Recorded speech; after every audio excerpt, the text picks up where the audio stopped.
everybody, my name is Shibby. I'm an esports colorcaster and Celestial ranked player in Marvel Rivals. And in today's video, we are going to be going over the Season 5 patch notes. Now, normally NetEase releases these about a week in advance, and you would see a video from myself giving you a recommendation on what heroes you should be playing when the new season drops. But because today is Wednesday, November 12th, and they just released these patch notes, and they're releasing Season 5 on Friday, November 14th, we're going to be doing more of a hybrid style video where I will be going over the patch notes as well as giving you some recommendations on what heroes I think you should be playing on every single class. I don't want to keep you waiting any longer, so let's just get into it. The first hero on this list is going to be Angela, and she is gaining increased movement speed on her Assassin's Charge, specifically her accelerated dash state from 16 meters to 18 meters. So this is really good because she's going to be moving around a lot faster in the air, as well as when she skewers you, she'll be moving a lot quicker to either get you into the abyss where she takes you off the map, or she'll get you further into her enemy team, right? Because she moves faster from 16 to 18 meters, that means she's going to be gaining distance faster and she'll be able to push like tanks or DPS or supports further into the enemy team. That's really big. Don't know if she needed it because as we've seen from Angela's release up until now, she's very good. She was played in the pro scene, like Angela Venom, Angela Captain America Dive was very, very prominent, and she's really annoying to play against. So not sure if she needed these buffs, but I have a feeling that we're going to see a lot of buffs this patch.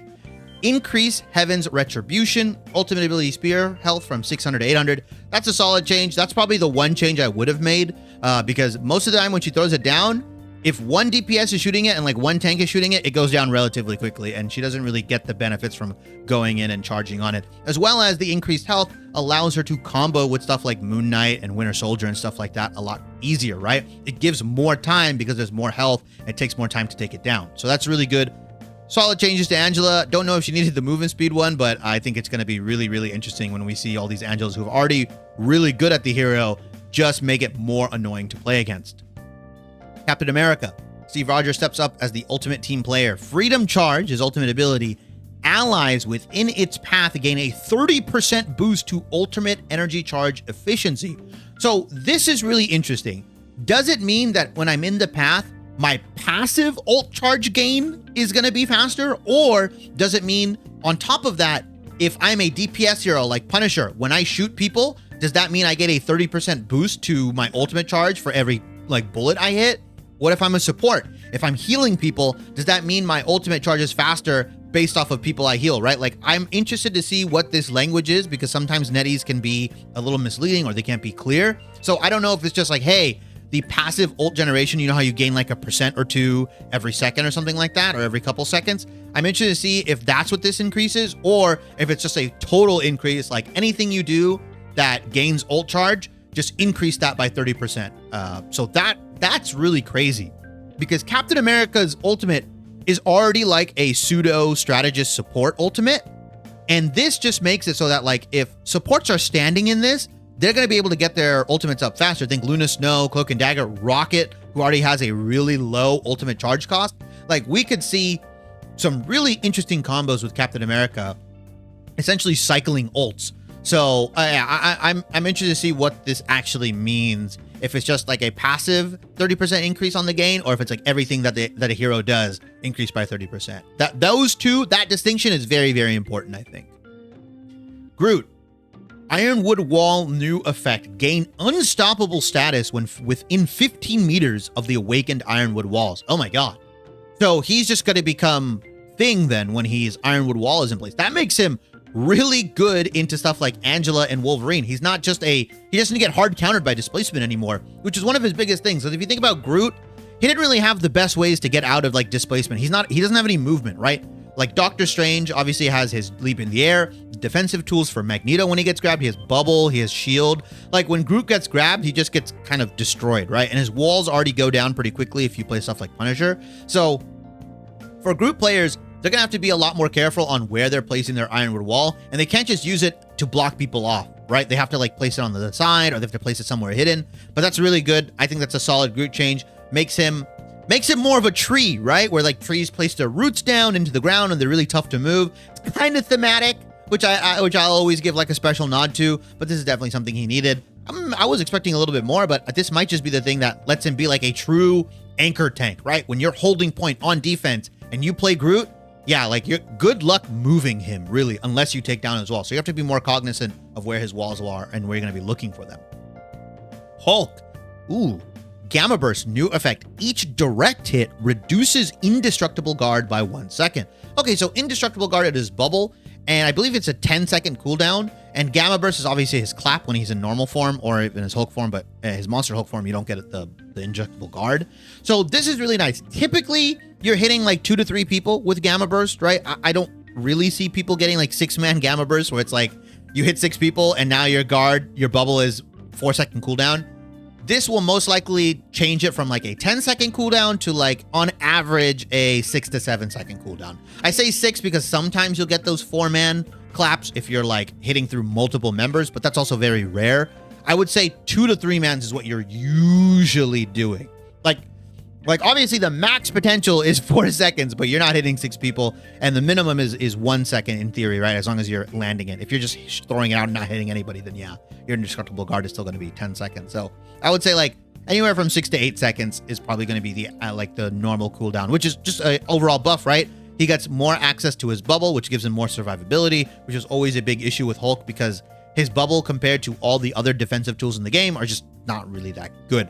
It also increases his ultimate gain because if I remember correctly, Indestructible Guard, when it absorbs damage, it charges your ultimate faster. So, you know, in theory, your ult generation should be quicker as long as you're landing Gamma Burst more consistently. Magneto, he's getting changed. Separate the cooldowns of Metal Bulwark and Iron Bulwark. Now activating one won't send the other on cooldown. Oh, we've just turned him into Zarya then. So he has 2 bubbles.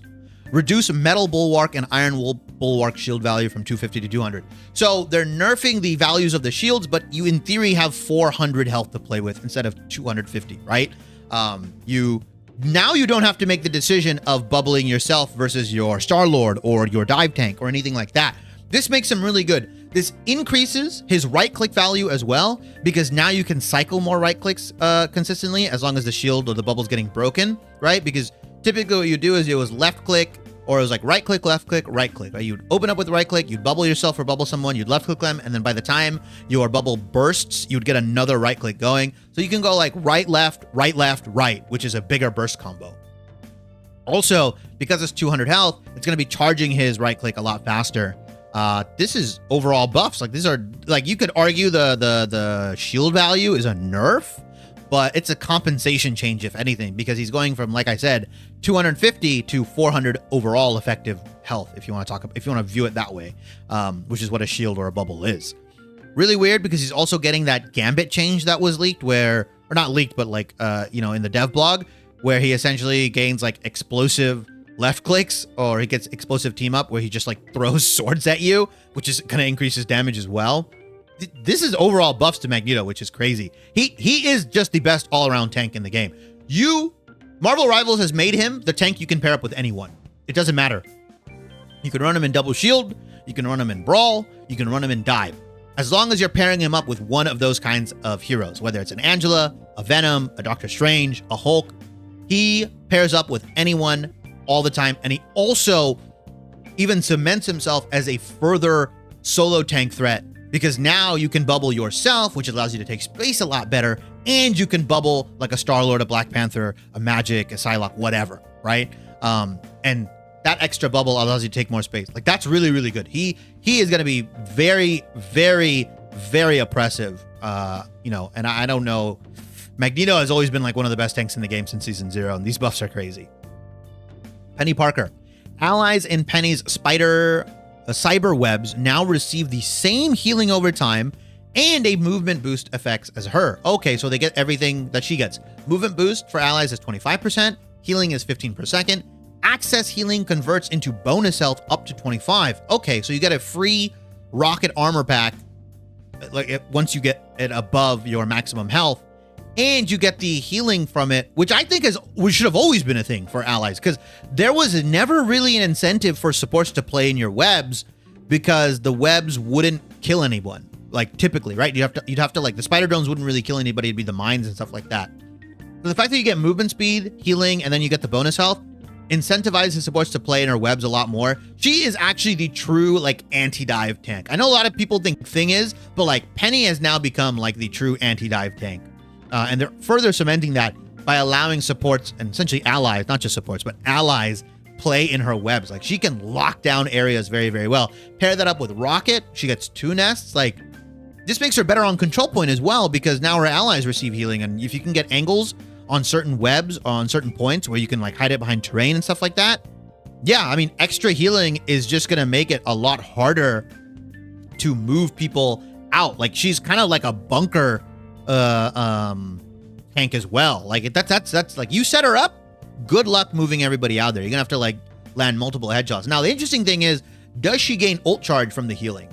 That would be really interesting if she gains like increased ult charge, if it's still only for damage. Okay, the Thing.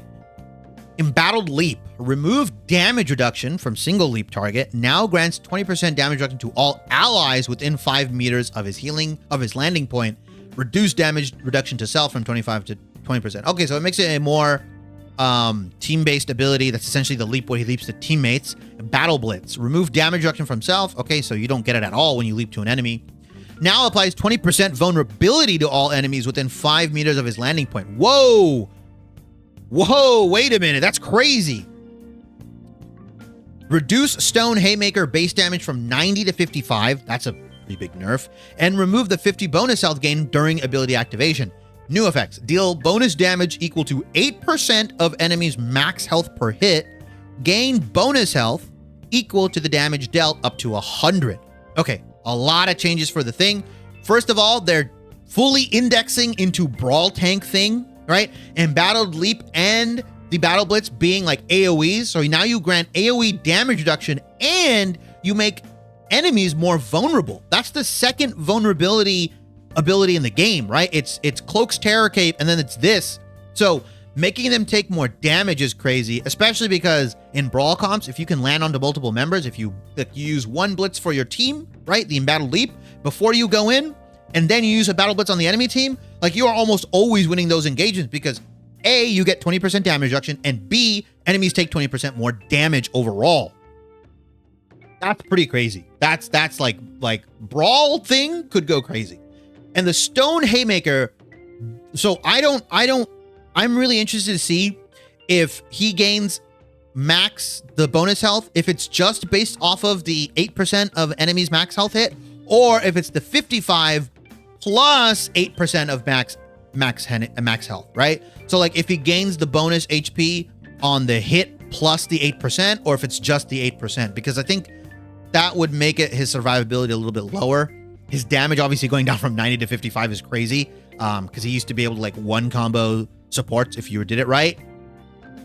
But if he gains max health up to 100, I would assume it means the 55 plus the 8%, because then that would make it like 8% of enemies max health. You'd have to hit like 500 health targets or something like that, or like 525, right? Because 10% of 500 is 50, so like 8% would be like 525 or something like that, or 550. But if it's the 55 plus the 8% that attributes to his bonus health gained up to 100, then it's like the breakpoint is like 400 or even less than that, like 300 something, right? I want to tend to believe that it's going to be just this portion. So whatever you do, extra damage, the 8% of the enemy's max health, that's going to be the amount of shield you gain up to 100. So I'm leaning towards that. I don't think they'll include the 55 base damage you do. And if that's the case, like I said, you have to be hitting like 550 HP heroes or 525 HP heroes to get the original 50 bonus health that you would normally get just from charging up your Haymaker. Makes it more interactive, but I will say it is a nerf to his like damage, quote unquote. I'm also interested to see how it interacts with the vulnerability, because if you apply the 20% vulnerability and then you do the 8%, max health, does that increase the damage you do because they're 20% more vulnerable? How does that work out? Is it multiplicatively? Like there's a lot of weird things. But they have made it more Brawl Tank heavy. So based off the Vanguard changes so far, Thing is a very good Brawl Tank now, in my opinion. Not sure if he's going to be like meta per se, but he is way more pickable, not just as like a defensive unit, but just like in Brawl comps. Magneto might be the best tank in the game. like Emma and Mag are still 1-2, Magneto might be 1 now, or like 1A, 1B, because like the extra bubbles is crazy. Captain America, like way more utility, which is wild. Angela's already really good. This is just gonna make her better. Groot and Penny are like the premier defensive tanks now. Like on Convergence Point 1, Groot Penny can be very legit as like a tank duo. Sure, you don't have like shielding and stuff, but good luck removing these people from the point. Also on Control Point, they could be kind of annoying. It's the issue with Penny and Groot always on Control Point is getting them to the Control Point and getting them safely without taking too much damage. Honestly, you could just run like one of Groot and Penny with like Doctor Strange or Magneto or Emma, and it'll be really hard to break their defense. They are way hyper indexing into the defensive side of both Groot and Penny. Groot is a lot more flexible now because you can always play him in any game mode, whether it was payload, convergence, or Control Point. And having that iron wall and making sure that you can place it like strategically now, so you don't get moved around, you're going to get displaced. That allows you to place up walls better. That allows you to do more damage. Like you're spending less time getting CC'd, which overall is amazing. So I like that, and it also kind of plays into his theme. Hulk is better. Just this is a flat out percentage buff. Increased survivability is always good, and especially for a brawl tank like him, you need that. Yeah, I like this is a season of Vanguard. Now we'll be going over the duelists, and our first one is Hawkeye. Increase Archer's focus damage bonus from 75 to 90. Oh, so that's just his passive when he charges it up. That's tough because that 90 times the whatever the headshot multiplier is going to be, because he's most likely aiming for headshots, like that might actually make him one-shot certain supports and DPS based off of how much health they have. It's going to be more painful for tanks, but we just went over the Vanguard patch list, and maybe we need more damage to Vanguards. This is going to be season of Vanguards potentially. So interesting buff. Not sure if he really needed it, because I remember season 0 when it was like season of hella Hawkeye. The bonus damage going from 75 to 90 is pretty big, especially because of how damage boosts work in this game with like Mantis and Storm and stuff like that. He might be like a one-shot machine, and like arguably the most unfun meta to ever play in and to like in any game is like a sniper poke meta. Mr. Fantastic. Reed Richard gets even stretchier and tougher. Reflexive Rubber can now be used during inflated state after reaching 100 elasticity. Okay, so he can now reflect in his mega form. That's good. I like that. Remove the 350 bonus health on entering inflated state and instead gain 350 maximum health and a one-time heal of 350, which is removed upon exiting the inflated state. Oh, so it doesn't punish you for going into inflated state if you're like half HP. It heals you, and it turns it from bonus health to max health, which makes it so like Phoenix Ultimate doesn't remove the bonus health, but it also makes it so like max health abilities that do damage will damage you.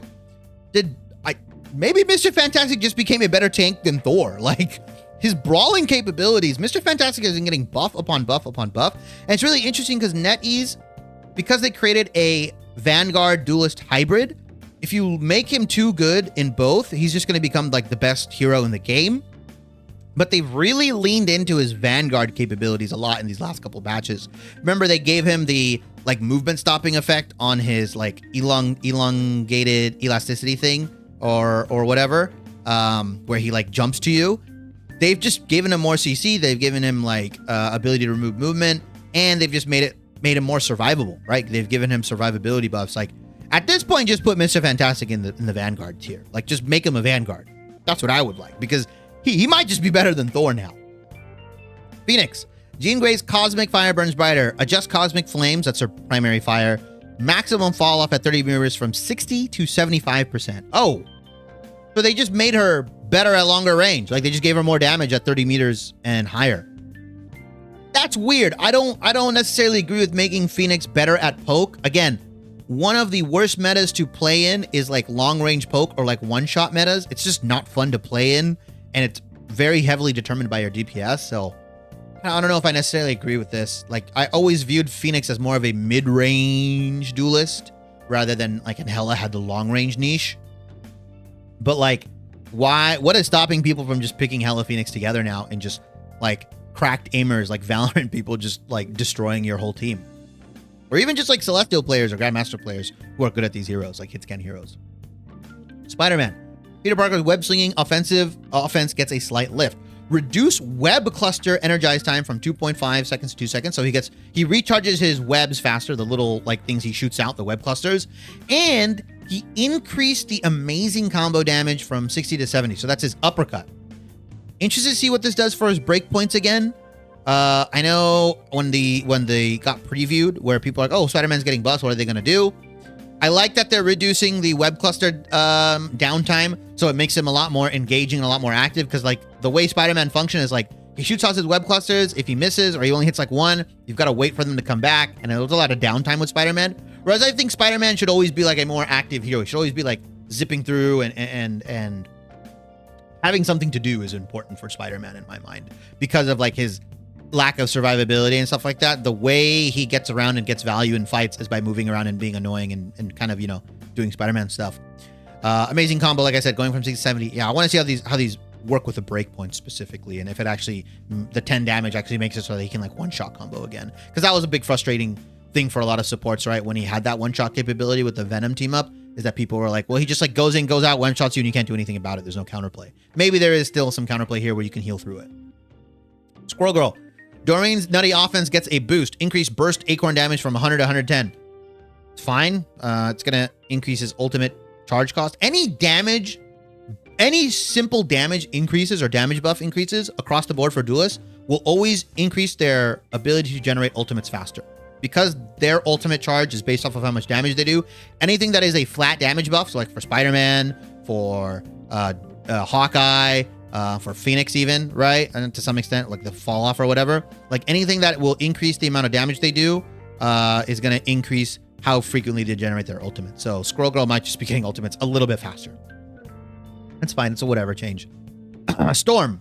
Increase weather control. Thunder damage boost to allies from 10 to 12%. So that's the passive one, where she can change it from move speed to damage boost. Increase goddess boost. That's the active one.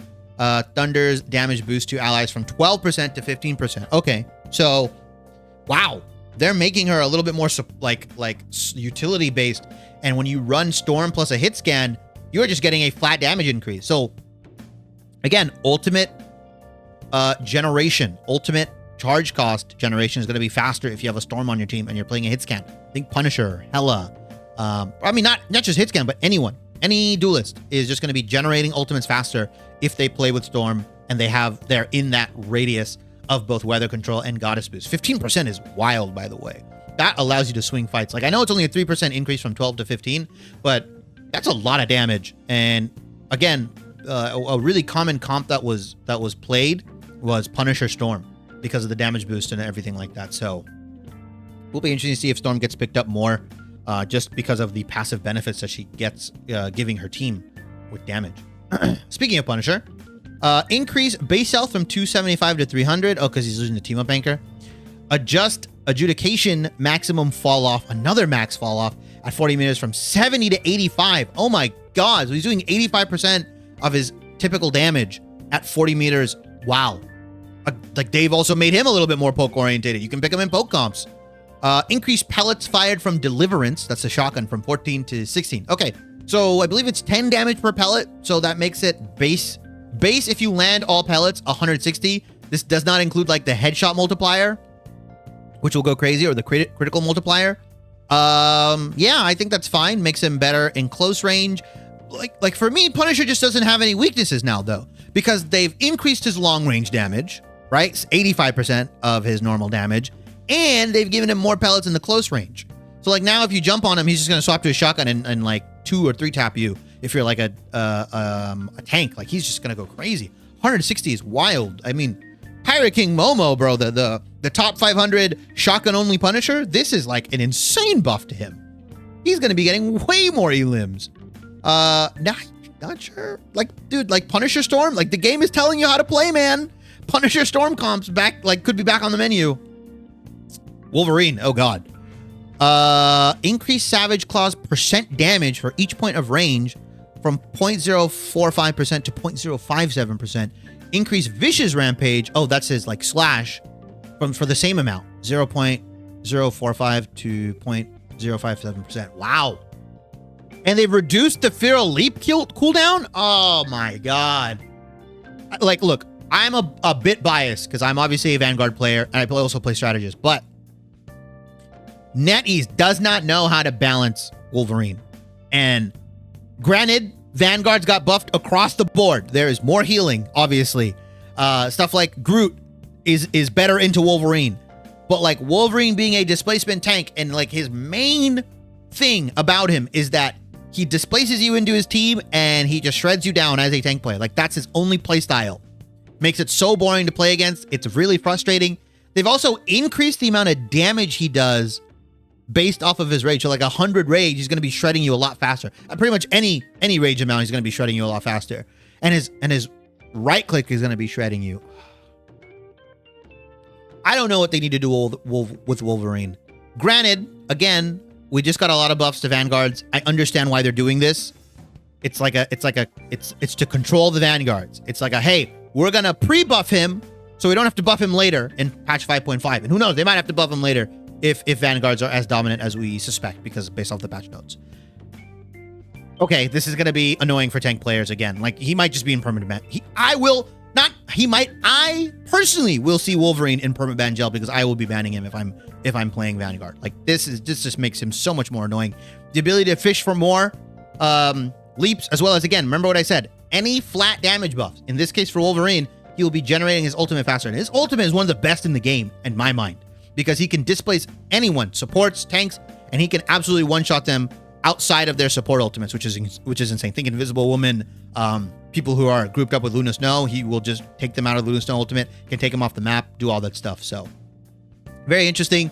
I feel like the Duelist changes were a little bit modest. Also, we haven't seen a nerf yet. We have not seen any nerfs. Like, there really hasn't been any nerfs unless you count like the Thing one, but that requires a lot more testing. So far, no nerfs for Vanguards and Duelists. I think Punisher Storm comps are going to come back into the game. They're going to be really good.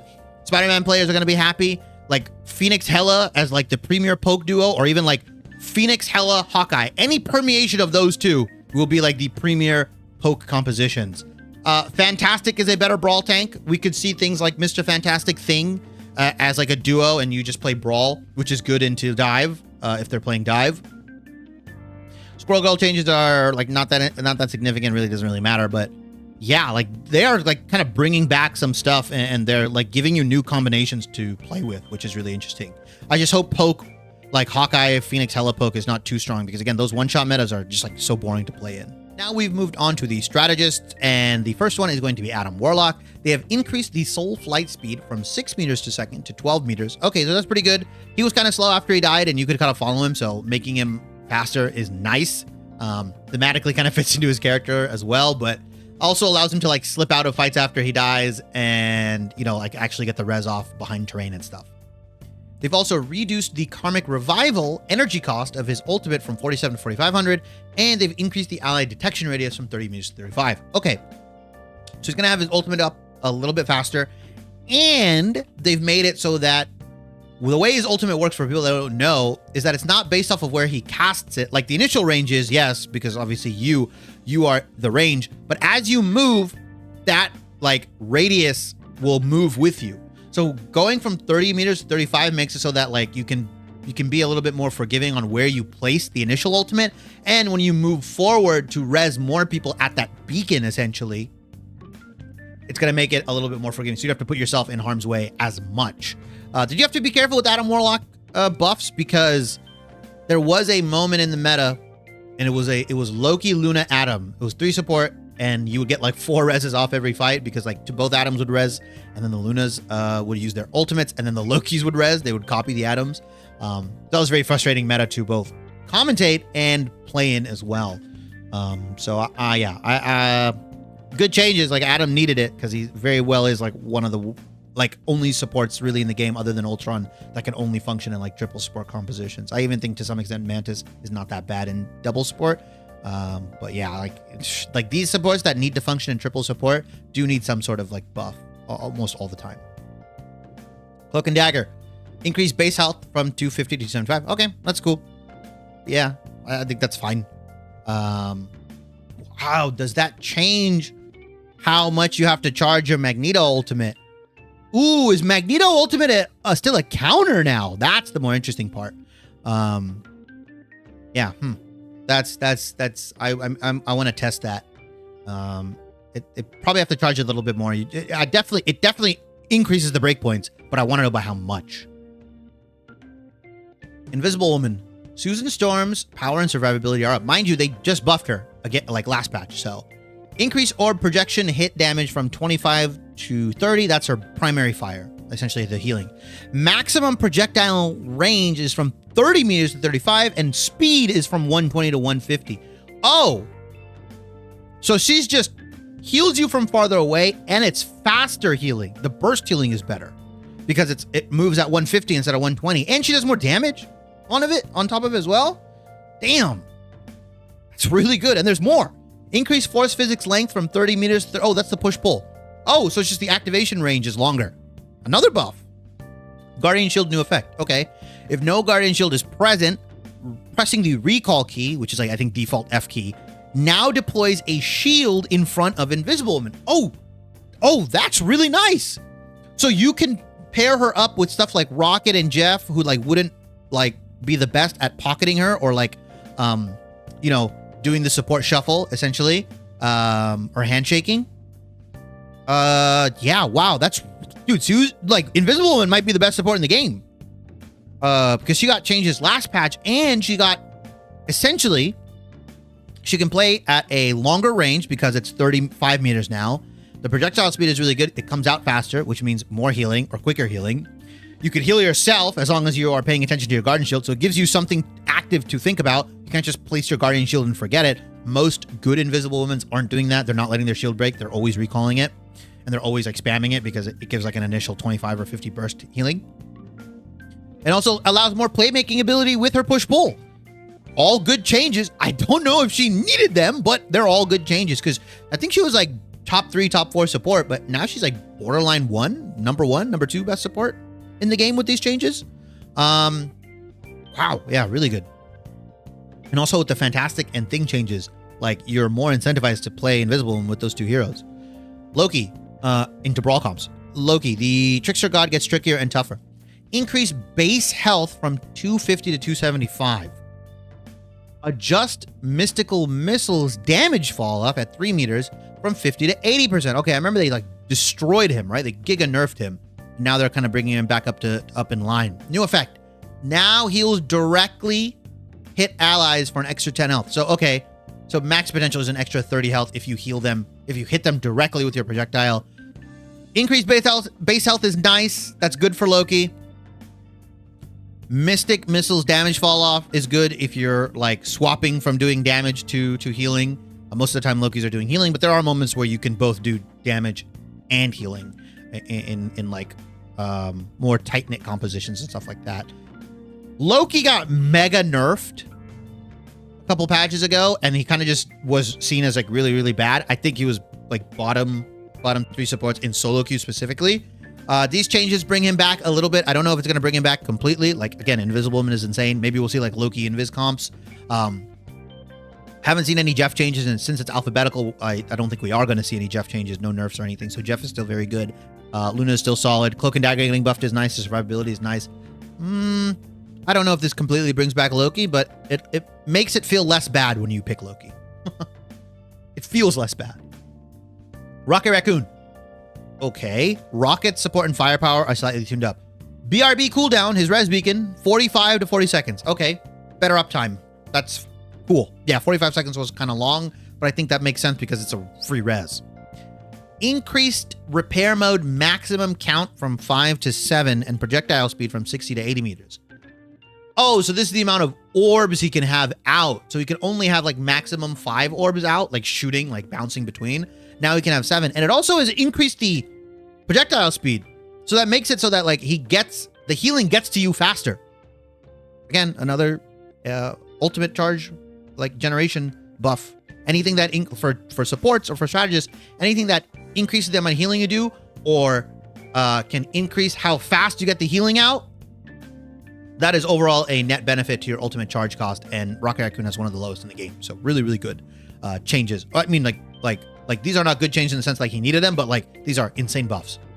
Increase bombard mode projectile speed from 150 to 180. Oh, so his gun. So they're incentivizing you to shoot people more.